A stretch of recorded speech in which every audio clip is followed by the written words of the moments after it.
तो आज बहुत अच्छे एक विषय पर चर्चा करेंगे।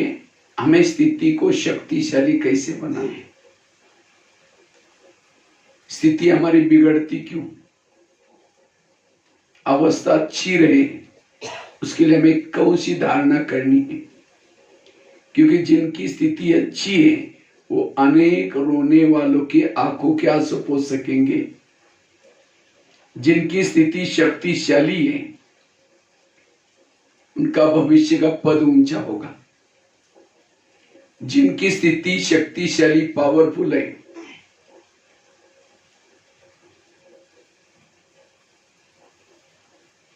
उनके सामने आगे चल करके भक्तों की लाइन लगेगी। इसलिए समय को देखते हुए भी बाबा तो हमेशा कहते बच्चे एवर रेडी बनो, क्योंकि प्रकृति का समय देख रहे हैं, दुनिया का समय देख रहे हैं, क्या क्या हो रहा है। इसी में हमें एवर रेडी बनना है। तो अपनी स्थिति को कैसे बनाना है? मजबूत बनाना है। तो हमारी स्थिति पावरफुल मजबूत कैसे रहे उसके लिए हमें कौन सी धारणा करनी है, इसके बारे में हम चर्चा करेंगे। तो स्थिति को मजबूत बनाने के लिए सबसे पहली बात है, स्थितियों को अगर अच्छी बनानी है सदा आत्मा के स्वरूप में टिके रहो। जो आत्मा के स्वरूप में स्थित टिके रहता है उसकी अवस्था कैसी रहती है? अच्छा, क्योंकि आत्मा के स्वरूप में रहने से बाबा सदा कंबाइंड रहेगा। थोड़ा अगर मैं अपने आप को भूल गया तो बाबा भी क्या हो गया? भूल गया, घर भी भूल गया। और जब देह भान में आते हैं हमारे पुराने संस्कार जागृत हो जाते हैं। इसलिए हमें सदा किस स्वरूप में रहना है? आत्मा के स्वरूप में। जिसे जिस घर में लाइट नहीं होती क्या होता है? वहां अंधेरा होता है। और अंधेरे में क्या होता है? एक भूत, दूसरा भूत, तीसरा भूत, पूरा बंगला भूत बंगला बन जाता है। इसी तरह जिस शरीर में आत्मा की लाइट कम हो जाती है धीरे धीरे विकारों की भूत आना शुरू हो जाता है। काम का भूत आएगा, क्रोध आएगा, लोभ आएगा और सारा बंगला हमारा क्या होता है? शरीर भूत बंगला बन जाएगा। इसलिए हमें विकारों से बचना है। मुख्य हमारी लड़ाई किसके साथ? विकारों से। तो विकारों से लड़ाई करने के लिए, विजयी बनने के लिए यह आत्मा का स्वरूप का एक कवच है। ये सदा कवच पहनकर रुको। इसलिए दादी जानकी जी हर क्लास में क्या बोलती थी? मैं कौन और मेरा कौन? मैं आत्मा और मेरा बाबा। इसलिए जो आत्मा के स्वरूप में रहता है वो कैसा है? वो शक्तिशाली। इसलिए बार बार चलते समय मैं आत्मा हूं, मैं आत्मा देख रही हूं, मैं आत्मा हूं। मुझे लगता है ब्रह्मा कुमारी का जितना भी ज्ञान है, कर्मों का ज्ञान जो हुआ चाहिए, सारा ज्ञान किस लिए? हमें बनना क्या? आत्मा बनना है। पहले दिन आते ही कौन सा लेसन सीखा? आत्मा। अंत का लेसन कौन सा है? जैसे बाबा ने अभी भी कहा ना, शरीर से डिटैच हो जाओ और बाबा से ताकत लो, बल लो। तो शरीर से डिटैच होना यही हमारा अभ्यास है। अशरीरी बनना, बिंदुर बनना। क्योंकि इस स्वरूप में टिकने वालों के अंदर दैवी गुण, दैवी संस्कार आते हैं। उन्हें रूहानी नशे में रहते हैं। बाबा ने आज शराब वाले का एग्जाम्पल दिया। कोई शराब पीता है तो कितना नशा चढ़ जाते हैं। उसको कहते हैं भाई तुम गटर में गिरे हो, 10 रुपए ले लो, घर में जाकर सो जाओ। कहता है मैं राजा हूं, मुझे कुछ नहीं चाहिए। अब गटर में गिरा है लेकिन क्या अपने को समझता है? राजा। नशा चढ़िए। इसी तरह इस विकारों के गटर में, इस कलियुगी नरक में जिन्होंने आत्मा का अभ्यास किया उसको रूहानी नशा चढ़ेगी। दुनिया की कोई भी गलत बातें, व्यर्थ बातें दिखाई, राजा ही नशा चढ़ेगा। उसका चलना बोलना कुछ अलौकिक लगेगा। इसलिए बाबा कहते बच्चे ये आत्मा का पाठ पक्का करो, आत्माभिमानी बनो। और जितना आत्माभिमानी बनेंगे हमारी अवस्था अच्छी रहेगी। कुछ नहीं, आप आत्माभिमानी बने करके रहते हैं वही मंडल अच्छा बन जाएगा। जैसे सूरज निकल जाता है, कितनी कीटाणु जीवाणु मर जाते, उस सूरज निकलने से कितनी सेवा हो जाती। अगर कई समय तक, साल 2 साल तक सूरज ना निकले, दुनिया की हालत क्या हो जाएगी। इसी तरह इस कलयुग में भी हमारी आत्मिक स्थिति एक सूरज का काम करती। इसीलिए सदा दीपक जागृत। सीता के सामने जब रावण आता है, वो माची जला कर रखती है, तीली जला कर रखती है। क्यों? जब तीली है, रावण उसको टच भी नहीं करता। इसी तरह रावण से बचने के लिए हमारी आत्मा की तीली सदा जला कर रखना है। इसकी अवस्था अच्छी। जो आत्मा के स्वरूप में रहता है उसको माया टच नहीं करती। आत्मा के स्वरूप में रहने से दैवी गुण, दैवी संस्कार आते। कई कहते पता नहीं, मुझे सही नहीं होता, बड़ा गुस्सा आता है, मेरे साथ धैर्यता नहीं है। गुणों को कभी धारण नहीं करो।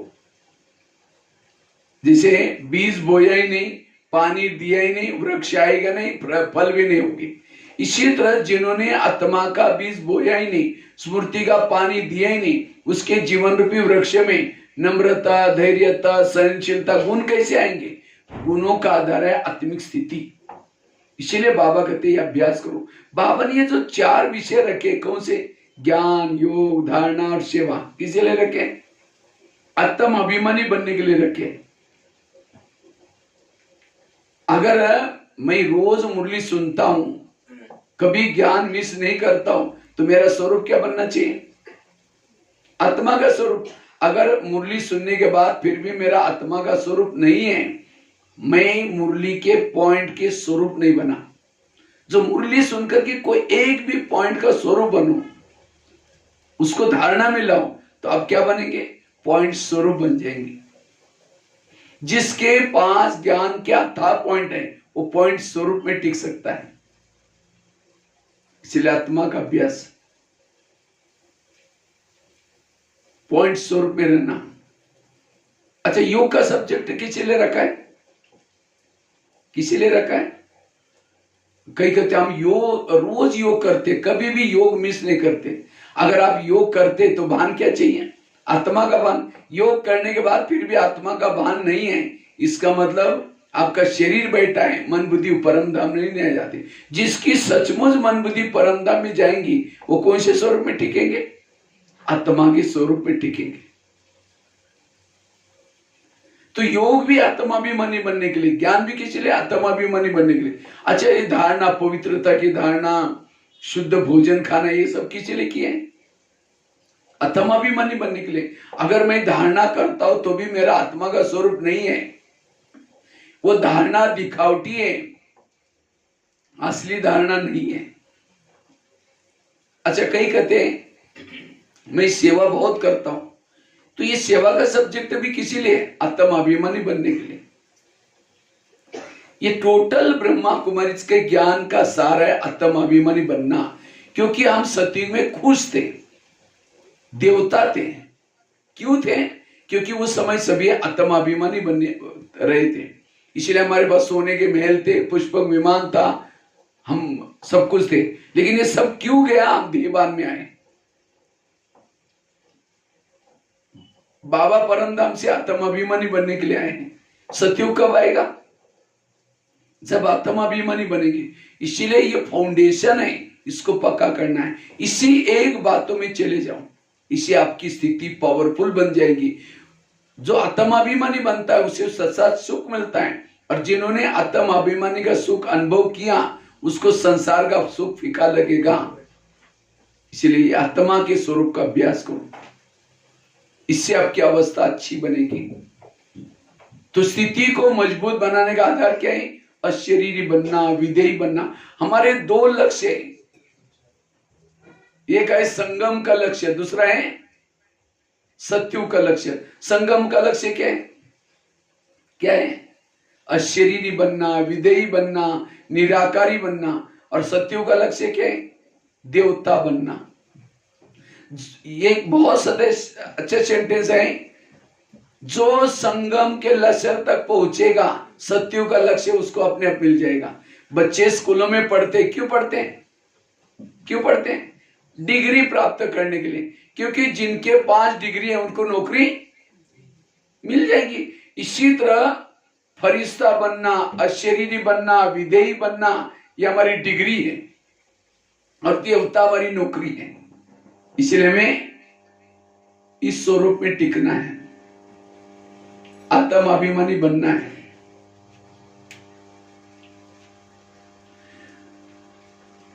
तो ये है पहली बात।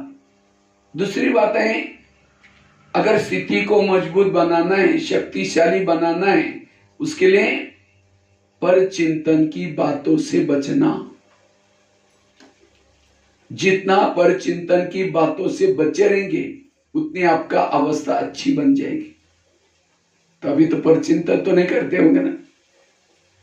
पर चिंतन समझा? जो बातें सहन नहीं हुई औरों को शेयर करना, औरों को बताना। और माताएं थोड़ी ज्यादा करती, क्योंकि माताओं में सहन शक्ति ज्यादा है कम है? हाँ? ज्यादा है। मजबूरी का नाम महात्मा गांधी। माताएं सहन करती हैं, लेकिन सहन की भी बातें अपने तक नहीं रखेगी, पड़ोसी को जाकर सुनाएगी। पति ने कुछ बोला, सास ने कुछ बोला, थप्पड़ तो नहीं मारेगी, तुम चुप तो बैठेगी। लेकिन जैसा पति ऑफिस में चला गया, खेती में चला गया, पड़ोसी के पास पानी भरने के बहाने जाएगी, फिर पूछेगी खाना खाया? कहेगी अरे क्या खाओ, मेरे पति ने बड़ा घमासान किया। वो कहेगी मेरा भी कोई कम है क्या? यही तो मैं बताने के लिए आई हूँ। बेटा भी मिला हुआ है, सास भी ऐसी है, ये भी ऐसे है, ऐसे। वो अपनी सुना रहे, ये अपनी सुना रहे, और चलते चलते वो 2-4 शब्द बोलेगी। मैं कभी कभी धमकाती हूँ, तुम भी कम नहीं करना, नहीं तो सिर पर बैठेगा, अभी से कंट्रोल में रख। बस ये बातें सुन के आई, सारा दिन वही चिंतन चलता है। शाम को आएगा धमकाओगी, शाम को जब शाम को आता है पानी मांगता है, कैसे निकले तेरे बात नहीं, गुस्से से पानी दिया, खाना गुस्से से बनाया, तो वही खाना पेट में चला गया। खाना खाने के बाद 30 दिन के बाद ब्लड बन जाता है, और जैसा ब्लड है, खून है, वैसे विचार बनते। तो गुस्से से खाना बनाया, खाया, फिर पति को शांति का अनुभव नहीं होता, तो कहां जाता है फिर? दोस्तों के पास। तो दोस्त कहेगा चलो थोड़ा नशा करते हैं, चलो घूमने के लिए जाते हैं। फिर कुछ समय के बाद वो माता क्या बोलती है, मेरा पति तो बिगड़ गया। किसने बिगाड़ा? हमने गुस्से से खाना बनाया, और गुस्सा क्यों आया? सहन नहीं हुआ। इसीलिए सहन शक्ति की देवी बनो। माताओं में कमजोरी होती है, अच्छा ही तो बहुत सारे कमजोरी भी एक होते हैं। माताओं के पेट में कोई बातें ठहरती नहीं, और इसीलिए ब्रह्मा बाबा ने इस कमजोरी का फायदा लिया और माताओं के सिर पर ज्ञान का कलश दिया है। क्यों? बाबा को पता है अगर इनको सुनाओगे उनके पेट में नहीं ठहरेगा, सबको सुनाएंगी। इसीलिए माताओं की संख्या ज्यादा है। देखो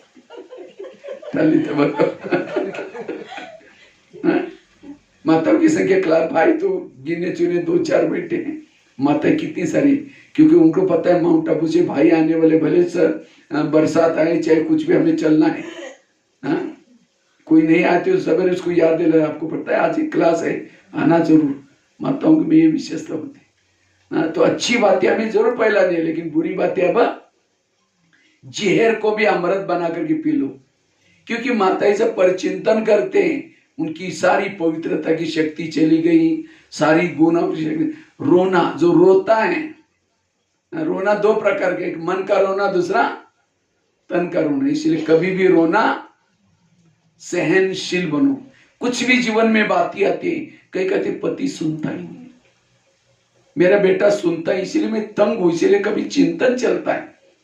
ये दुनिया एक नाटक है, नाटक में हर एक को स्क्रिप्ट मिला हुआ है। जैसे नाटक में स्क्रिप्ट होता है ना, जैसा जिनको स्क्रिप्ट है सब पाठ बजाते हैं, इसी तरह ये भी एक नाटक है। पति की स्क्रिप्ट अलग है, बच्चे की स्क्रिप्ट अलग है, जैसा जिनकी स्क्रिप्ट है सब पाठ बजा रहे हैं। नाटक में अगर कोई शराब गाली देने वाला पार्ट है और जिसको गाली मिल रही है वो कहेगा नहीं ये डायलॉग नहीं बोलना, वो कहेगा मैं क्या करूं भाई, मुझे ऐसे मिला हुआ है। इसी तरह कोई पति कुछ झगड़ा करता है, कुछ बोलता है, अपने आप को क्या समझो ये एक्टिंग हो रहा है। एक्टिंग पूरा होने के बाद मन से कहो कि वाह आज क्या सुंदर एक्टिंग की, मजा आ गया।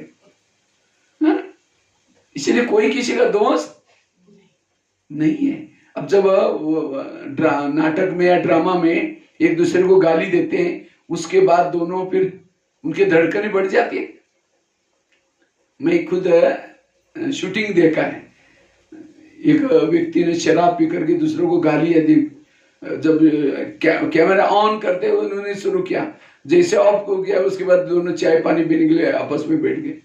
अरे हमने कहा अभी तो गाली दे रहा और कहाँ बैठे साथ, क्योंकि नाटक है। इसी तरह हर आत्मा के ओरिजिनल संस्कार शांत स्वरूप, आनंद स्वरूप, शक्ति स्वरूप है, लेकिन ये वो कभी कभी ऐसे क्योंकि उनकी एक्टिंग चलती है, इसीलिए कभी भी हमें, अच्छा कोई कुछ गलत करता भी है, वो खुद आत्मा नहीं करती, उसके अंदर काम का भूत जागृत हो गया और उसने क्रोध में जागृत हो गया, उसने हमारे साथ बुरा किया।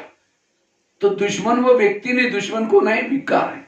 इसलिए मैं विकारों से ये करना है, इसलिए परचिंतन कभी नहीं करना, क्योंकि परचिंतन करने वालों के दिमाग में ज्ञान का चिंतन नहीं चलता। सरस्वती कहां बैठी है? कहां बैठी है? हंस के ऊपर बैठती थी, हंस के ऊपर बैठती थी। हंस अर्थात अंदर बाहर स्वच्छ।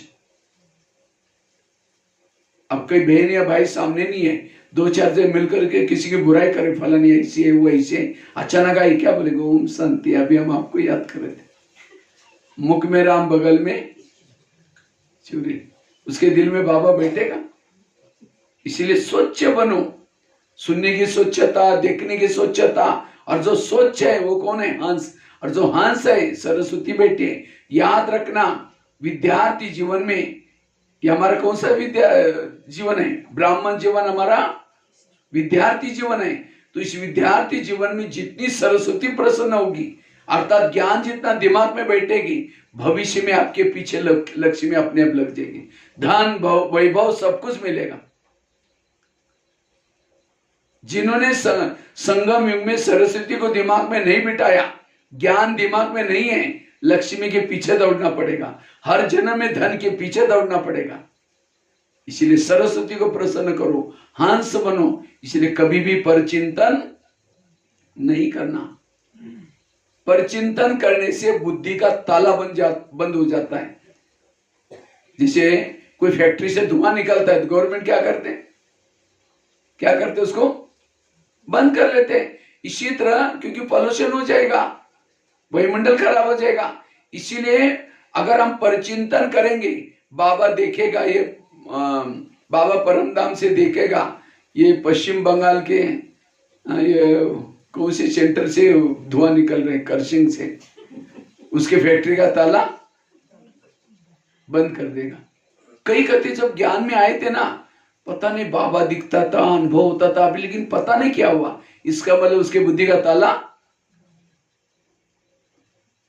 ये बुद्धि खुलना, बुद्धि से परमधाम दिखना, वही यहाँ ज्ञान में रेगुलर चलते हैं। जिसको ज्ञान में आते बहुत है, इसको सुनते बहुत है, लेकिन यहाँ नहीं आते क्योंकि उसको बुद्धि का नेत्र, ये बुद्धि, दिव्य बुद्धि उसको गिफ्ट में मिलते हैं जिसकी जन्म जन्मांतर की भक्ति है। लेकिन कभी कभी ताला खुलने के बाद भी बंद हो जाता है। कई यहाँ देखो आपके पास आते थे, कई पुराने चले गए, क्यों? उनका लॉक हो गया। क्यों लॉक हो गया? किसी के दोष देखे, अवगुण देखे। इसीलिए ब्रह्मा कुमारी में अंत तक रहना है, ये धारणा पक्की करनी है, किसी के भी दोष नहीं देखने। दोष देखा खत्म हो जाएगी। मैंने खुद भी 30-40 साल से देख रहा हूं, बाबा के कई अच्छे बच्चे थे, बहुत ज्ञान योग करते थे, लेकिन आज वही नहीं, चले गए। क्यों चले गए? उन्होंने यहां किसी के दोष देखे। तो घाटा किसका हुआ? उन्हीं का हुआ ना। कईयों को क्या लगता है, अगर हम वहां जाना बंद करेंगे सेंट्री बंद हो जाएगा। बाबा कहते हैं तुम चले जाओगे या 10 आ जाएंगे, तुम्हारे एक बिना सतयुग आना बंद नहीं होगा। याद रखना, तुम अपने ही पांव पर कुल्हाड़ी ना मारना।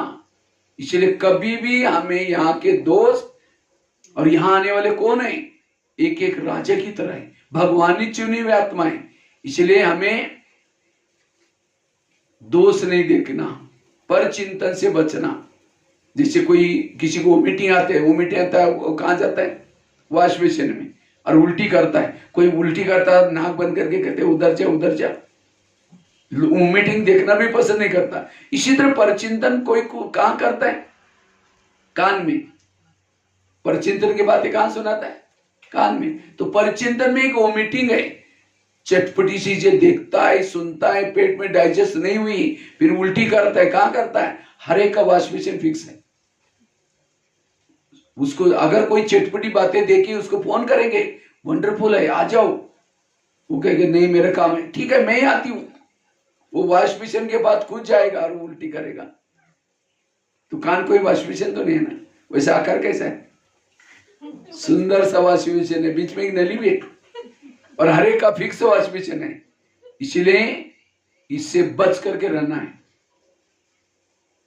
ना किसी की उल्टी को अपने दिमाग में कान में डालना है, ना किसी के कान में उल्टी करनी। अगर कान में उल्टी करेंगे, कान की बातें कहां चली जाती है? दिल में जाएंगे। दिल में कौन बैठा है? बाबा बैठेगा ऐसे दिल में। इसलिए पर चिंतन से बचना ही। ये पर चिंतन करने से अवस्था बिगड़ जाती है। किसी के घर में जाओ, उनके बच्चे भी बैठा है, बाप भी बैठा है, बच्चों को कहेंगे बच्चा ठीक नहीं, नालायक है, ऐसा है वैसा है, और बाप को कहेंगे बहुत अच्छे, आप कितने अच्छे। बाप कहेगा तुम पहले यहाँ से जाओ, तुमने मेरे बच्चों की खिलाने की, तुम मेरे को अच्छा बोलता है। इसी तरह सारा दिन कहेंगे ये बहन ऐसे, भाई ऐसा है, वो ऐसा है वैसा है, और शाम को योग में बैठेंगे, मीठे बाबा, प्यारे बाबा, आप शांति के सागर, दया के सागर। बाबा कहेगा मैं भूल गया, मुझे याद दिला रहे, पहले तुम यहां से भाग जाओ, तुमने मेरे बच्चों की खिलाने की, तुम मेरे को अच्छा बोलता है। हर एक मम्मी पापा को अपने बच्चे प्यारे होते हैं। इसी तरह हर बाबा का बच्चा बाबा को प्यारा है। इसलिए कभी भी किसी के दोष ना देखना ना सुनाना। ये जो धारणा पक्की करता है उसकी अवस्था कैसी है? शक्तिशाली है, मजबूत है। जो परचिंतन से दूर है उसके दिमाग में ज्ञान बैठेगा, मनन चिंतन चलेगा, खुशी होगी। इसलिए परचिंतन से बचना, ना किसी की देखना ना किसी को सुनाना। कई चले गए, क्योंकि परचिंतन करने से सबसे पहली बात क्या होती है? हमारी भावनाएं बिगड़ जाती है। और भावना और योग इसका कनेक्शन है। जितनी हमारी भावना अच्छी है, मधुन के लिए, सेंटर के लिए भावना ऊंची, उतना हमारा योग ऊंचा। तो कभी भी भावना को बिगाड़ो नहीं। कोई सुनाता है, हाथ जोड़ो प्लीज, ऐसी फालतू बात आपको नहीं सुनाएगा। किसी की विरुद्ध अगर सुनाता है तो हम क्या करते हैं? अच्छा और क्या, उठ के भी जा रहे, चाय पानी पी के जा, बताओ ना क्या। कभी मुरली में धारणा आते, बच्चे झगमई नहीं करो, बच्चे किसी का परचिंतन नहीं करो। ये क्यों बाबा धारणा बताता है? क्योंकि इसे लाभ है। इसलिए परचिंतन से बचना। तीसरी बात है, अगर स्थिति को मजबूत बनाना है, 50, अगर स्थिति को अच्छी बनाना है, तीसरी धारणा, पहली कौन सी बताई? आत्माभिमानी बनने की धारणा। दूसरी कौन सी बताई? परचिंतन से बचना। तीसरी धारणा है बाबा के श्रीमत प्रमाण चलो। जो श्रीमत प्रमाण चलता है उसकी स्थिति शक्तिशाली है। तो आप कृष्ण वाले कितना परसेंट बाबा के श्रीमत प्रमाण चलते, बताओ कितना चलते होंगे? हर एक का अलग अलग। आज तक जो मुरलियां सुनते उस प्रमाण अपने आप को मार्क दो, कितना परसेंटेज में बाबा की मुरली को फॉलो कर रहे, श्रीमत प्रमाण चल रहा है। दे दो फटाफट, दे दो 2-4 जन, 2-2 मार्क अपने, कितना परसेंटेज बताए? क्यों सोचने में लगे? अपने आप को जो बाबा मुरली सुनाता है उस प्रमाण कितना परसेंटेज बाबा के श्रीमत प्रमाण चलते हैं? क्यों वो चुप ही बैठे क्या? हाँ? दो आप कौन सी नियम आपके टूट जाते हैं जिसे हम मार्ग कट करते हैं, या 100% चलते हैं इसीलिए चुप हो गए? बताओ जल्दी। हर एक का अलग अलग है भाई लोग। 70, हाँ बहुत, बताओ बोलो जल्दी। वीडियो नहीं, फोटो खींच लेना। कितना चलते हैं बोल ही नहीं रहे, क्या बात। विश्वास है ना, हम इतना परसेंट चल रहे हैं। नियम तो पता है ना, अमृत वाला उठना, रोज की मुरली सुनना, तीसरा पवित्रता का पालन करना, और शुद्ध भोजन खाना, और बहुत सारे नियम है ना। ये ब्राह्मणों के नियम को आप लोग कितना फॉलो करते हैं? हाँ? करते पहले कितना परसेंट? हाँ, तो वही बताओ कि अपने आप अभी तक वो कितना परसेंटेज दे सकते? परसेंटेज दे तो पड़ा कितना? 50। हाँ, आजकल कई नियम किसको समझते? बाहर का भोजन नहीं खाते हैं, मुरली सुनते, अमृत वाला कर, अमृत वाला किया, लेकिन अगर झुटका लगाते योग किया, आधा मार का कट होगा। यो मुरली सुनी, लेकिन क्लास के पहले आधा घंटा योग ही नहीं किया, तो भी मुरली के मार का। आज जैसे आपने मुरली सुन ली, लेकिन क्लास के पहले मैं देखा कोई नहीं आया था, मैं आते ही 6:30 बजे बराबर पहुंचा था, देखा कोई नहीं, और बहाना किया आज मौसम खराब। तो मौसम तो अपना काम करेगा, बाबा ने छाता दिए, सब कुछ दिया, मैं प्रबंध करके, मतलब इसका मतलब आधे मार्क का क्या हो गया आज के मुरली के मार्क, और आप तो देंगे क्योंकि हमने मुरली सुनी।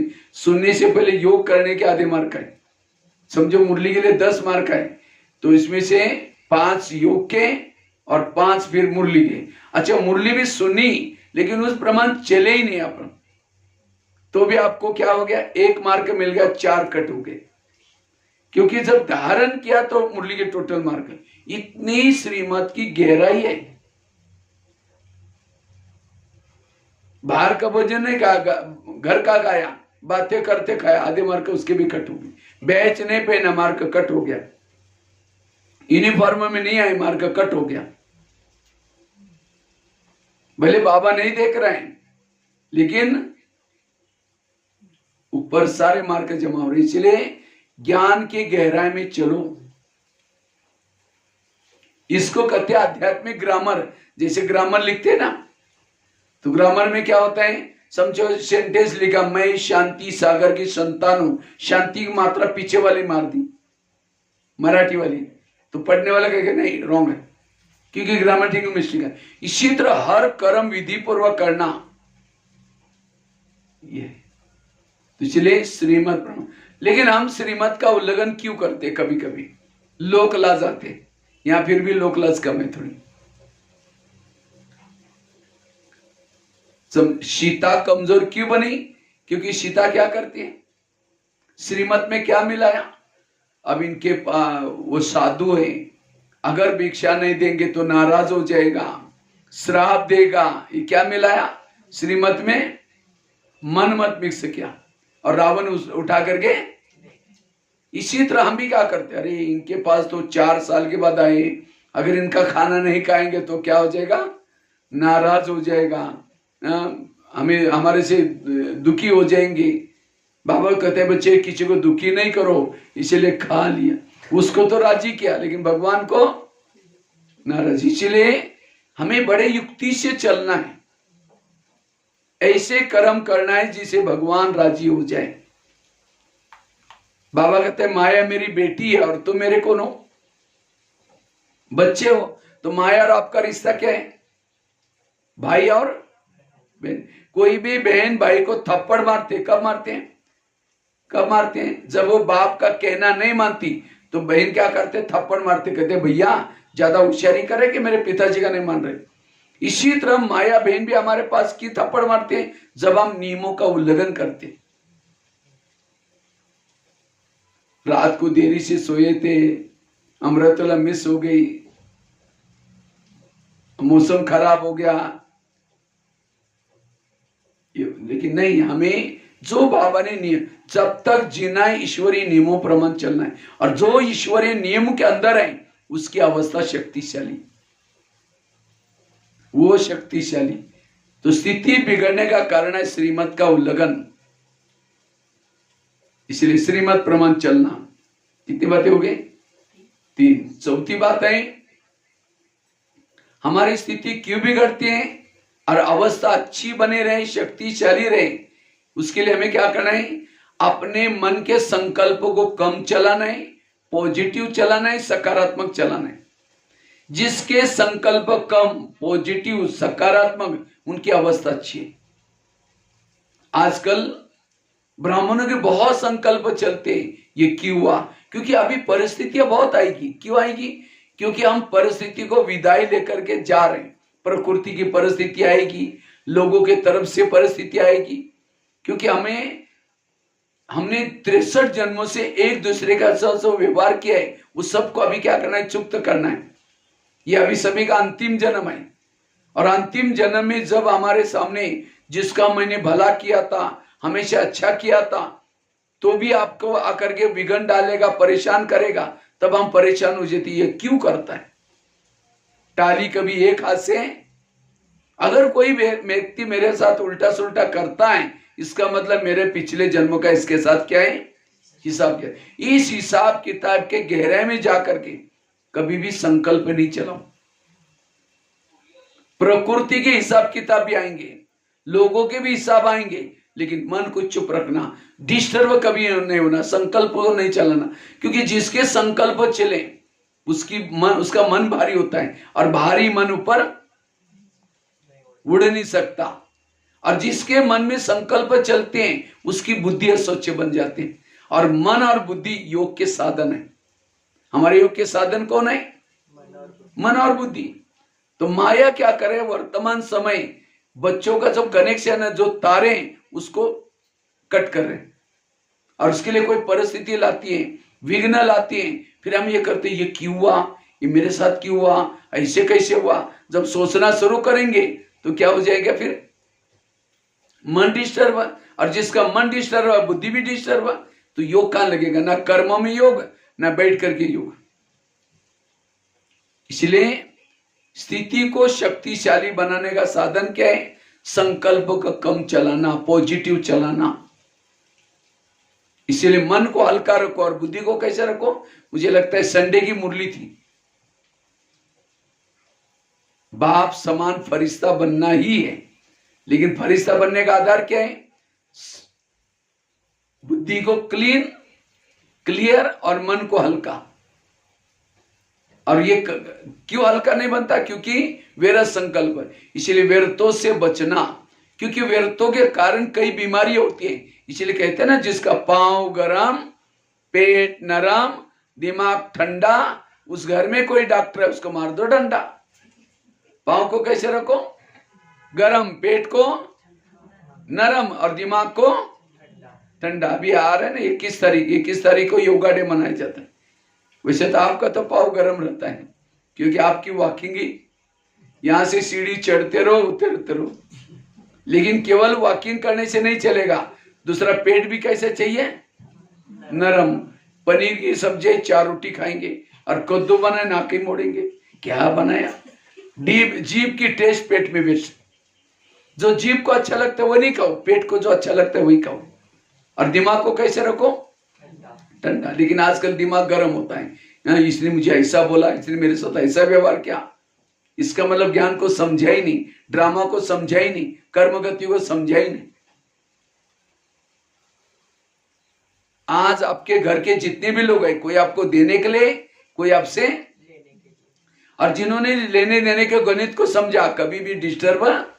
इसलिए मन को हल्का रखो और बुद्धि को कैसे रखो? सोच रखो।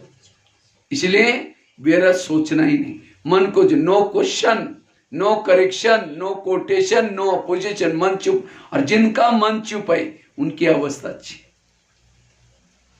क्योंकि निगेटिव सोचने से सहन शक्ति भाग गई। सहन शक्ति नहीं होगी जो निगेटिव सोचता है। सहन शक्ति बड़ी बहन है, बाकी शक्तियां उसकी छोटी बहन है। सहन शक्ति भाग गई, बाकी 7 शक्तियां भी भाग गई। 7 शक्तियां भागी, दैवी गुण भी भाग गई। उसके बाद ईर्ष्या गणना न परत हुई। इसलिए कुछ भी हो जाए मन को चुप रखो। मेरे पिछले जन्मों का हिसाब चुकता हो रहा है, यह है समझदारी।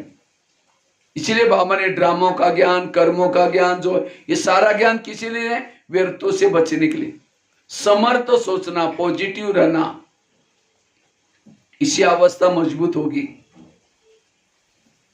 वर्तमान के प्रॉब्लम मेरे ही कोई अतीत किए हुए कोई कर्मों का परिणाम है, इसलिए व्यर्थों से बचना। कितनी बातें हो गई? 4। पहली बात कौन सी सुनाई? आत्माभिमानी बनना। दूसरी, परचिंतन से बचना। तीसरी, श्रीमत का पालन करना। चौथी, संकल्पों को कम चलाना, पॉजिटिव चलाना। 5वीं बात है, अगर अवस्था को अच्छी बनानी है उसके लिए रोज अमृत वेला का योग अच्छा। दूसरा, क्लास के पहले आधा घंटे का योग। और तीसरा, रोज की मुरली सुनना। जो ये ब्राह्मण ये 3 चीजें करता है उनकी अवस्था अच्छी है, शक्तिशाली है। तो अमृत वेला कौन कौन करता है? हाथ खड़ा करो। कभी कभी मिस हो जाता। चलो रोज कौन कौन करता है? अच्छा, कभी कभी, लेकिन आज से थोड़ा अटेंशन। अगर कभी मिस भी हुआ उसके लिए भी मैं आपको एक युक्ति सुना। समझो कई बार देरी से सोते हैं, कई बार कुछ हो जाता है, तो भी अगर समझो आप आपकी नींद अचानक 5:15 बजे खुल गई, कोई बात नहीं, घबराओ नहीं। 5:15 से लेकर के थोड़ा सा योग करो। 5:45 तक आधा घंटा क्या करो? योग करो। और उसके बाद कारोबार चलो। हम अचानक क्या होते, घबरा जाते, अरे आज तो माया आएगी, आज तो मेरे अमृत वेला मिस हो गई। जहां डर गया माया प्रवेश हो गई, जहां डर गया भूत आ गया, कोई बात नहीं, अमृत वेला मिस हो गई। अच्छी तरह बैठो, योग करो। और उसी दिन ऐसा प्लानिंग बनाओ जो जरूरी चीजें नहीं उसको छोड़ करके योग में रहो, क्योंकि उसी दिन आपने गलत काम किया है। इसलिए आपको उसको पनिशमेंट करके एक्स्ट्रा जब भी टाइम मिलता है योग करो, तो आपका कवर हो जाएगा। ठीक है? और बाकी जो उठते भी हैं उनका कोई वीडियो बनाया जाए अमृत वेला का, और वही वीडियो सवेरे 10 बजे दिखाई जाए। ये आपका सवेरे का अमृत वेला का वीडियो, क्योंकि मेरा है, मैंने ऐसे किया था। दीवार के सहारे बैठे, मुंह खुला, आंखें बंद। 2 बार मच्छर अंदर भी आ रहा है, बाहर भी गया।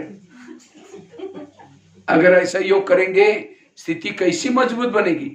इसलिए आंखें खोल करके बैठो। और केवल खोल के भी नहीं, कोई मेहमान घर में आया, मेहमान बहुत बड़ा है लेकिन आपका स्नेह प्यार बहुत ज्यादा है उनसे, इसीलिए 10 काम छोड़ के आया आपके पास, लेकिन जैसा घर में आया अंदर से कुंडी लगा करके सो गए। वो बेल बजा रहे, घंटी बजा रहे, दरवाजा नहीं खोलो। उनको कैसे लगेगा, और ये कैसे लोग हैं, इन्होंने मुझे बुलाया, मैं 10 काम छोड़ के आया और दरवाजा बंद किया। वो चला जाएगा, फिर फोन करोगे क्या बात है, आए नहीं, क्योंकि मैं आया था, बेल बजाई थी, घंटी बजाई थी, अपने दरवाजा नहीं खोला इसलिए मैं चला गया। नहीं प्लीज आप जरूरी काम है। फिर आया, फिर दरवाजा बंद किया, फिर फोन करो, कहेगा कभी नहीं आऊंगा। मैं 2 बार हो गया, ये मेरी मजाक है। इसे तो अमृत वेला उठेंगे, बाबा को निमंत्रण देंगे, मीठे बाबा, प्यारे बाबा आप आ जाओ, हम आपसे बातें करनी है, बातें करनी है। तेरे द्वार खड़ा भगवान, भगत भर ले चोली। भगत तो ओम शांति हो गया। हाँ? फिर बाबा को तो हजारों काम है ना, वो चला जाता है। भगत बहुत बोलाते हैं, तो जैसे बाबा चला गया कुछ समय के बाद नींद खुल गई, फिर कहेंगे मीठे बाबा, प्यारे बाबा आ जाओ। मैं बाबा देखता अच्छा फिर से मुझे बुला रहे हैं, फिर आधे रास्ते से वापिस आ गया, फिर तब तक फिर दरवाजा बंद किया। हाँ? इसलिए आंखें खोल करके बैठो, और केवल खोल के भी नहीं, कोई मेहमान घर में बैठा उसके चेहरे की तरफ देखते रहो। वो कहेगा फोन क्यों किया था। इसी तरह कई अमृत वेला कैसे करते पता है, उठ करके बैठेंगे, बाबा के फोटो की तरफ देखते रहेंगे, फिर घड़ी में देखेंगे कब तक देखना। अगर कोई घर में मेहमान बैठा है उसके चेहरे की तरफ देखो, घड़ी की तरफ देखो। इसीलिए कई बार जब मैं क्लास कराता ना, कई माताएं धीरे से घड़ी की तरफ देख लेते हैं। हम समझ गए इनकी कोटा पूरा हो गया, उनको जाना है, अब ज्यादा सुना करके उनको अंदर जाएगा भी। हाँ? इसीलिए ध्यान से अमृत वेला करो। एक कुमारी ने मुझे क्वेश्चन पूछे, कहते भाई साहब मैं अमृतवाला उठती हूँ लेकिन परम धाम में नहीं जाती हूँ। हमने कहा क्यों? कहते उसी समय हमारे घर के ऊपर बहुत अंधेरा होता है। हमने कहा अंधेरे में कोई भूत थोड़ी पकड़ेगा। एक कुमार कहता है भाई साहब मेरे अमृतवाला नींद ही नहीं खुलती। हमने कहा क्यों? अलार्म लगाए और कहता लगाता हूं लेकिन सुनाई नहीं पड़ता। हमने कहा क्यों? कहता है मैं सोने के लिए परमधाम में जाता हूं और अलार्म तो धरती पर बजता है इसलिए सुनाई नहीं पड़ता। देखो कैसे कैसे क्वेश्चन करते हैं। कई तो क्या करेंगे, अमृतवाला शुरू करेंगे, मैं आत्मा हूं, शांत स्वरूप हूं, शक्ति स्वरूप हूं। अब जा रहे शांत सूरज तारांगन के पार। अब तारांगन के बाहर से झुटका लगा नीचे हड्डी गुड्डी टूट जाएगी। इसलिए अमृतवाला अच्छी करना। बाबा तो कहते हैं मैं रोज तुम्हारे घर में आता हूं। आपके घर में बाबा आता है, दिखाई पड़ता है आप लोगों को? दिखता है? बाबा को देखने के लिए होश में बैठो। बेहोश वालों को कैसे दिखाई पड़ेगा? कोई अगर शराब पी करके गटर में पड़ा है और कोई जाकर के कहे 10 रुपए ले लो, वो क्या कहता है, मैं राजा मुझे कुछ नहीं चाहिए, क्योंकि नशे में। इसी तरह जो निद्रा के नशे में, उसको बाबा कैसे दिखाई पड़ेगा? कई बार डायमंड हॉल में कई भाई बहने बाबा मिलन में आते हैं ना, तो योग अमृतवाला आएंगे, योग करते करते करते कई बार ऐसे सो जाते हैं। लोगों ने योग पूरा करके चले गए, नहा धो करके दोबारा आए, उसका योग ही लगा पड़ा। अगर उसको थोड़ा हिलाते ना, भाई जा करके बाबा कमरे रूम में जाकर सो जाओ, कहते और 10 मिनट अमृतवाला करके फिर चला जाऊंगा। उसको लग रहा है अमृतवाला चल रहे हैं, क्योंकि वो बेहोश है। इसीलिए होश में बैठो। किसी के चेहरे पर मेकअप हो रहा है और जिसके चेहरे पर मेकअप हो रहा है झुटका लगा दें, यहाँ का मेकअप यहाँ पहुंच जाएगा। अगर बच्चे के चेहरे पर मम्मी मेकअप करे और वो नींद करे, थप्पड़ मारते, शांत नहीं रह सकता। भगवान परम धाम से धरती पर आए हैं, सारी दुनिया सोई है, उठा करके आपके भाग्य में लिख रहे हैं मैं सोने के महल दूंगा, पुष्पक विमान दूंगा, लेकिन हम झुटका लगा रहे। इसलिए अमृतवाला अच्छी तरह करना, अमृतवाला शक्तिशाली करना। और जो अमृतवाला अच्छी करता उनकी अवस्था अच्छी। इसलिए आज से अमृतवाला, बाबा तो कहते तुम्हें भक्तों की आवाज सुनाई चाहिए। आते हैं आप लोगों को भक्तों की आवाज? कई कहते अलार्म नहीं सुनाई पड़ता, भक्तों की बात ही छोड़ो। कई मम्मी बच्चा सोए रो रहा है, बहुत चिल्ला रहे, माता जी खर्राटे मार करके सो रहे, क्या उसको माता कहेंगे? इसलिए ब्रह्मा बाबा जब रात को सोते थे, कोई बांधेले जब पुकारती थी बाबा को, बाबा उठ करके सकाश देते थे। ब्रह्मा बाबा को कभी जब सोते थे ना बाबा रूम में, तो कई भाई बहनों को लगता था हमको बाबा को देखना है खिड़की से, बाबा कैसे सोता है। तो पहले वाला बोलता नहीं नहीं हम आवाज कुछ नहीं करेंगे, चप्पल दूर रखेंगे। चप्पल दूर छोड़ करके नंगे पांव से धीरे से जाते थे बाबा को देखने के लिए। बाबा के पास कभी भी कोई जाता था, बाबा कहता था आओ बच्चे आओ बच्चे। बाबा जैसे सोया है तो भी जागृत है, ये है आत्मिक स्थिति। क्योंकि वोरा वोरे को टच करता है तो पता चलता है। लेकिन हम कैसे सोते हैं? हम ऐसे सो जाते हैं, वो खटिया को उठा करके कोई स्मशान तक लेके जाए पता भी नहीं चलेगा। वो है देहाभिमान वाली नींद। इसलिए अमृतवाला अच्छी करना। दूसरी, क्लास के पहले आधा घंटा योग। लेकिन आजकल कई क्या करते हैं, क्लास के पहले योग करते नहीं, सीधा धान बोते हैं। धान बोने के पहले क्या करते हैं, हल चलाते हैं। इसी तरह ज्ञान का बीज दिमाग में डालना है, पहले हल चलाओ, अर्थात मुरली सुन के फिर सो जाओ, फिर योग करो। जो मुरली सुन करके जो योग करता है उसको मुरली धारणा में आती है। मुझे लगता है मुरली सीधा पढ़ो, कितना समय लगता है? कितना समय में पूरा हुआ? आधा घंटे में, 25-30 मिनट में पूरा होती है मुरली। मुरली के समय कोई भी एक्सप्लेनेशन नहीं करना। नहीं तो कई भाई बहने क्या समझते हैं, वो बीच में कोई बातें सुनाते, वही बातें याद आती है, बाकी बातें भूल जाती। इसलिए क्लास के पहले सबको क्या, उसे सेंटर का वायुमंडल बहुत अच्छा बन जाएगा। जैसे दीपक अंधेरे जल रहा है, एक दिया, तो सबका ध्यान कहां जाता है? उदय की तरफ। इसी तरह दुनिया में अंधकार है। ऐसे अंधकार में अगर आपका यहाँ दीपक जलेगा रोशनी चालू हो जाएगी, वाइब्रेशन सब यहाँ आएंगे। खींचे बुलाने की जरूरत नहीं, अपने आप खींचे आएंगे। इसीलिए हर एक को क्लास के पहले क्या करना है, योग करना है। और जब क्लास के पहले योग करेंगे तब आपको पता चलेगा कि आज माया किस रूप से आने वाली, आपके अंदर कमजोरी क्या है। और तीसरी मुरली कहाँ सुननी है, सेंटर पर। आजकल कई कई ऑनलाइन में सुनते हैं, जो ऑनलाइन में मुरली सुनेंगे उनकी पूजा भी ऑनलाइन से हो जाएगी, याद रखना। इसीलिए यहां आजकल मंदिर में कम लोग जाते हैं, कहां जाते हैं, क्लिक करेंगे लड्डू चढ़ जाएगा, क्लिक करेंगे ये हो जाएगी। किसकी पूजा हो रहे हैं, जो ऑनलाइन में ही सेवा किया उनकी। एक बार ब्रह्मा बाबा को दादियों ने पूछा था, बाबा त्रेतायुग वालों के लिए पढ़ाई का प्रबंध आप क्या करेंगे, उसके लिए मधुबन में हॉल बनाना पड़ेगा, आवास निवास डाइनिंग किचन बना। बाबा ने कहा कि नहीं बच्चे, 9 लाख क्लास के रेगुलर स्टूडेंट बनाओ, सत्युग की संख्या में आगे चल करके जरूर करूंगा, बनाऊंगा। और आप बाबा ने क्या किया, क्या किया, peace of mind TV Facebook WhatsApp चालू किया, किसके लिए, त्रेतायुग वालों के लिए। आपको सत्युग में जाना है, त्रेता में जाना है, तो पढ़ाई कहां पढ़नी है, सेंटर पर आकर के पढ़ना है। जैसे मोबाइल को चार्जिंग करने के लिए कहीं रोड पर डालो, चार्जिंग होगा, कहां लेके जाते हैं, प्लग के पास। इसी तरह बाबा ने खास ये प्लग बनाए, सेंटर क्या है, प्लग। तो अपना शरीर पे मोबाइल को कहां लाना है, सेंटर पर लाना है। और यहां ला करके मन बुद्धि बाबा में लगा करके फिर सुननी है। तो क्लास के पहले हर एक को क्या करना है, योग जरूर करना है। और साथ में मुरली यहां सुननी है। एक भील था एकलव्य, गुरु द्रोणाचार्य के पास गया, कहते मुझे नंबर 1 चाहिए। कहा कि तुम्हारा गुरु कौन है, आप ही मेरे गुरु है। कहते तुम मेरे पास कभी आए नहीं, चलो मैं दिखाता हूं। एक जंगल में लेके गए, एक पुतला था, और पुतले के सामने बैठ करके क्या क्या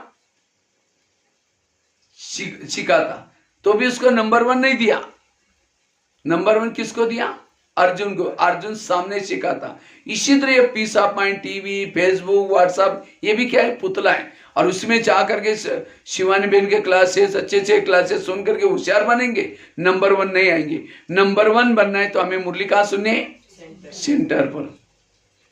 और आजकल एक सावधानी आपको देते हैं, आजकल यूट्यूब में भी माया घुसी, अलग अलग ग्रुप बने, इसमें बाबा आया, मैं बाबा हूं, कहीं तो मेरे में मम्मा आई, कहीं मेरे भाई बाप दादा आते, या ऐसे मुश्किल से बाबा मिला हुआ है। इसलिए हमें जो दादियों ने बाबा ने जो पढ़ाया वही बातें पढ़ो, और बातों में नहीं जाओ। भले यूट्यूब की सुनो क्लासेस, कौन सी सुनो, जो मधुबन में क्लासेस चलती है वही सुनो। और क्या सुनो, जैसे बच्चे ट्यूशन लगाते, कौन सा लगाते, कौन सा लगाते, जो सब्जेक्ट कच्चा है उसका ट्यूशन लगाते। इसी तरह आपको योग की प्रॉब्लम है, योग की क्लासेस सुनो। अगर कोई धारणा वाली टॉपिक चॉइस करके सुनो। मुरली भी क्या करो, जो मुरली जो पढ़ते हैं अव्यक्तवाणी, तो आपका जो कमी सब्जेक्ट है, कमी कोई संस्कार है, उसके टॉपिक की मुरलियां पढ़ो। ये है परिवर्तन करने का आधार, शक्तिशाली बनने का आधार। इसलिए मैं रोज मुरली क्या करनी है, यहां सुननी। और जो ये 3 चीजें करता, अमृतवेला अच्छी करता है, क्लास के पहले योग करता है, मुरली सुनता है, ये 3 चीजों से अवस्था अच्छी है। एक 2 महिलाएं थी, ध्यान से सुनना। एक महिला रहती थी 2 मंजिल पर, दूसरी रहती थी 1 मंजिल पर। तो 2 मंजिल वाली महिला क्या करता है, रोज अपने घर के खिड़की से पड़ोसनी के छत पर देखती है, तो छत पर वो कपड़े सुखाते हैं, उसके कपड़े देख करके पति को बुलाती है। इसको कोई अक्ल नहीं, कितने गंदे कपड़े, कितने मैले, जाओ पूछ के आओ वो क्या साबुन लगाते हैं, क्या सर। पति कुछ नहीं बोलता, रोज बुला करके कहते जाओ पूछ के आओ। एक दिन जब उसने उसी खिड़की से देखा तो पड़ोसनी के कपड़े अच्छे दिखने लगे। फिर पति को बुलाया, कहते आज उसको कैसे अक्ल लगी, कितना अच्छा धुला गया, जाओ पूछ के आओ। पति धीरे से मुस्कुराता और कहता है, आज सवेरे सवेरे मैंने अपने घर के खिड़की के कांच साफ किए हैं। समझ में आया, ताली नहीं बजी। उनकी खिड़कियां गंदी थी इसलिए कपड़े। इसी तरह देखो सत्य बात, इसलिए लाइट आ गई, लाइट भी आज डांस कर रहे हैं, क्योंकि आपके सबके इतने दीपक जले हुए, इसीलिए तू लाइट की भी जरूरत है, सबका जला हुआ है दीपक अच्छी तरह। तो इसलिए रोज अपने खिड़की को क्या करो, तो कौन कौन खिड़की साफ करता है, हाथ खड़ा करो। कोई ऐसे ऐसे कर रहे, खिड़की मतलब घर की नहीं। अभी मैं पिछले 6 महीना पहले नेपाल में गया था, तो नेपाल में मेरी 3 दिन की भट्टी थी। तो मैंने पहले दिन ये बात सुनाई खिड़की साफ वाली, तो दूसरी दिन 2-4 माता आई नहीं क्लास में, तीसरी दिन आई। बहनों ने कहा रे कल क्यों नहीं आए थे, इतनी अच्छी क्लास थी। कहते परसों भैया ने कहा ना खिड़कियां साफ करो, हम कल सारा दिन खिड़कियां साफ करने में लगे थे। मैंने कोई घर की खिड़की नहीं बोली थी, कौन सी, बुद्धि रूपी खिड़की। कभी कभी हम ज्ञान को भी उल्टा कर लेते। एक भाई ज्ञान में चलता था 1 साल से, नया नया था। तो एक बार होटल में गया और समोसा मंगाया। समोसा जानते हैं ना, मैदे को बेल करके मसाला बना करके भरते हैं, तलते हैं, उसको समोसा कहते हैं। तो 1 किलो समोसा मंगाता है, मैदे का छिलका ऊपर के फेंकता है, मसाला खाता है। तो मैनेजर बोला तो मैदा पसंद नहीं करते। कहता पसंद तो करता हूँ, लेकिन आजकल मैं ब्रह्मा कुमारी आश्रम में जाता हूँ, उन्होंने कहा कि बाहर का नहीं खाना, इसलिए बाहर का निकल करके मैं अंदर का खा रहा हूँ। इसका अर्थ ये बाहर का मतलब दूसरे का हाथ का बना हुआ। इसलिए होटल पर सीधा बोर्ड लिखा है, क्या लिखा है, होटल, हो सके तो यहां से टल। होटल में खाना, फिल्म देखना, गलत संगत में जाना। तो कहा कुछ, कई समझो पति पत्नी ज्ञान में चल रहे हैं। पति पत्नी ज्ञान में पत्नी पति को कहते भाई जी चलो जल्दी मुरली के लेने, तो मुरली पूरी हो जाएगी, अगर यही कोई पड़ोस नहीं सुनेगी तो। क्योंकि अरे ये तो अपने ब्रह्मा को, अपने पति को भाई जी बना दिया। और कभी जाकर उनको ज्ञान सुना, हमारा ज्ञान बहुत अच्छा, अब चलो ना, क्योंकि हमको टाइम नहीं, उनको टाइम में आने की इच्छा है, लेकिन उनको लगता है अगर इनके ज्ञान में चलेंगे, जैसा इन्होंने अपने पति को भाईजी बनाया, हमें भी भाईजी बनाना पड़ेगा। बाबा का भाव ये नहीं है, भाई समझो मतलब दृष्टि वृत्ति भाई की तरह बनो। मैं अभी, हमारे पास नेपाल के बहुत सेवादारी आते हैं, क्योंकि हम क्या करते हैं, पकौड़ा बना कर देते हैं। जब नेपाल का ग्रुप आता है ना, उनको स्पेशली पकौड़ा बना के देना पड़ता है, उनको पकौड़ा बहुत पसंद है। तो एक बार एक नारायणगढ़ वाला ग्रुप आया था, तो मैंने कहा हम पकौड़ा बना रहे थे, काफी सारा हो गया था, लेकिन और भाइयों की जरूरत थी, हमें और थोड़ा सा तोड़ना था उसको। तो बैठने के लिए मुड़े चाहिए थे, जो बैठ करके वो पकौड़ा तोड़ने के लिए मुड़े चाहिए थे। तो मैंने कहा कि भाई जल्दी जाओ और वहां से सब्जी डिपार्टमेंट से मुड़े लेके आओ। तो वो आया ही नहीं, हमने तोड़ा तला, दोबारा सब शाम को आया और 4 बूढ़े लोगों के लेके आए। मैंने कहा, कहता है भाई जी बूढ़े मिले ही नहीं है। मैंने कहा मुड़े मांगे थे, मुड़े के बजाय क्या लेके आए। कभी कभी हम आरत को क्या करते हैं, एक माता जी ज्ञान में चलती थी, तो ज्ञान में चलती थी, एक बार सेंटर पर गई थी, वहां की थी, मतलब गांव की थी। तो सेंटर पर आई थी, गुरुवार का दिन था, बहन जी भोग बना रही थी। इतने में एक वीआईपी आया, तो बहन जी ने कहा माता जी ये भाई को थोड़ा ज्ञान समझाओ, तब तक मैं किचन में सेवा करके आती हूँ। तो माता जी ने वो भाई को लेके आया हॉल में चित्र लगाता लक्ष्मी नारायण का। कहते आप रोज यहाँ आया करो, आपका ट्रैक्टर बहुत अच्छा हो जाएगा। कहते ट्रैक्टर, यहाँ गैरेज का काम सिखाते हैं। कहते नहीं मेरा ट्रैक्टर तो है नहीं। कहते नहीं हम यहाँ आने से हमारा भी ट्रैक्टर अच्छा हो। वो कैरेक्टर बोलने के बजाय क्या बोल रहे हैं, ट्रैक्टर। तो कभी कभी हम ज्ञान को क्या करते हैं, तो चलिए रोज अपने खिड़की को क्या करो, अर्थात अमृत वेला अच्छी करना, क्लास के पहले योग करना, और तीसरा मुरली को ध्यान से ही सेंटर पर आकर सुनना। जो ब्राह्मण ये 3 चीजें करेगा उसकी अवस्था शक्तिशाली। कितनी बातें हो गई। पहली बात आत्माभिमानी बनना, दूसरी बात परचिंतन से बचना, तीसरी बात श्रीमत का पालन करना, चौथी बात व्यर्थ संकल्प से बचना। इसीलिए सहन शक्ति की क्या बनो, देवी। कभी कभी हमें सहन नहीं होता, क्यों नहीं होता, कहते मुझे ही सहन करना है, मुझे। जब तक सहन नहीं करेंगे तब तक मूर्ति, जैसे पत्थर की मूर्ति बनाते कब बनती है, जब हथौड़ा लगता है। इसी तरह आपकी वो मूर्ति कब बनेगी, जब आप सहन करेंगे। क्योंकि बड़ा बनने के लिए सहना पड़ता है, बिना सहन करते कोई बड़ा दही बड़ा खाया है? यहाँ दही बड़ा बनता है आप लोग यहाँ? करसिंग बनता है? कैसे बनाते उसकी विधि आपको सुनाता हूँ। रात को उड़द की दाल को पानी में भिगोते हैं, सवेरे उसको मिक्सी में पीस लेते हैं, फिर आटे को फेंटते रहते हैं। कब तक? वो पानी में डालेंगे गिलास में, डूब गया बड़ा ठीक नहीं बनेगा और सख्त बनेगा, और फेंटते रहेंगे। गरम ऊपर तैरने तक उसको फेंटते हैं, फिर गरम गरम तेल में डालेंगे, तेल से निकाल करके ठंडे पानी में डालेंगे, पानी से निकालेंगे, जोर से उसका पानी निचोड़ देंगे। अगर टुकड़ा टुकड़ा हो गया मेहमान को नहीं खिलाएंगे। जो दबाते हैं सहन करता है उसको प्लेट में रखेंगे, फिर दही डालेंगे, इमली की चटनी डालेंगे, उसके बाद भुना हुआ पिसा हुआ जीरा पाउडर डालेंगे, लाल मिर्ची डालेंगे, तब क्या बना? और दही बड़ा। जब जिसके सामने आएगा उसके मुंह में पानी आएगा, वाह बड़ा कितना अच्छा बना। बड़ा बड़ा कब बना? पिसा गया, फेंटा। इसी तरह अगर मुझे भी बड़ा बनना है, कोई पीसते भी रहेंगे, कोई फेंटते भी रहेंगे। कब तक? जब तक ऊपर नहीं जाएंगे तब तक। कभी इसीलिए रोना नहीं। कई तो रो के कहते मुझे ये कब तक तंग करते रहेंगे, तब तक जब तक ऊपर नहीं जाए। कभी ऊपर भी देख करके कहते भगवान तुमने भी आंखें बंद की कि मेरे साथ क्या हो रहा है,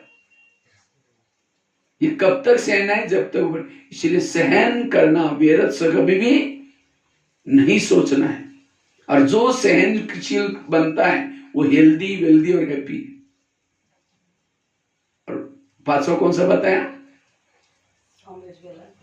रोज खिड़की को साफ करना।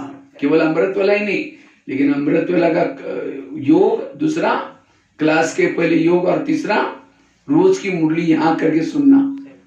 जो ये 4 चीजें करता है, 5 चीजें करता है, उसकी अवस्था शक्तिशाली। ठीक है, आज से हमें अपनी स्थिति को क्या बनाना है? शक्तिशाली। और उसके लिए 5 बातें पक्का करना, और भी कई बातें, लेकिन यही हम पूरा करेंगे। इसी के साथ धन्यवाद। ओम शांति। बाकी तो करसिंग के बाद रामानुसर पहुंचे। वैसे तो गया था मैं आसाम की तरफ, यहाँ आया था मैं 2022 में आया था।